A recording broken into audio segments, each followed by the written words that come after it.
So hello everyone, আবার চলে আসলাম একটি নতুন ভিডিও নিয়ে। তো আজকের ভিডিওর টপিক হচ্ছে আমাদের বাগান পরিচর্যা এবং বীজ রোপণ করা।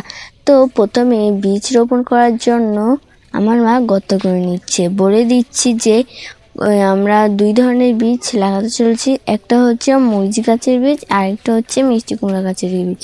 তো প্রথমে একটা টবে গর্ত করে নিচ্ছি যাতে মরিচ এর বীজগুলো লাগানো যেতে পারে। তো প্রথমে এগুলো গর্তটা সুন্দরভাবে করে এখানে আমরা শুকনো মরিচের যে ভিতরে দানা হয়, মানে এগুলোকে তো আমরা বীজ বলি, তো সেই বীজগুলোকে আমরা এখন ভালো করে ছাড়িয়ে এগুলো বীজগুলো দিয়ে দিয়েছি। তো তারপরে হচ্ছে মিষ্টি কুমড়ার জন্য যে গর্তটা করা হবে সেটি করা হচ্ছে। দেখতেই পাচ্ছেন কত সুন্দরভাবে গর্তটা তৈরি হয়ে যাচ্ছে এবং এখানে দিয়ে দিবে এখন আমার মা মিষ্টি কুমড়া গাছের বীজ। তো দিয়ে দিয়েছে, প্রায় আমাদের এই রোপণটা হয়ে গেছে।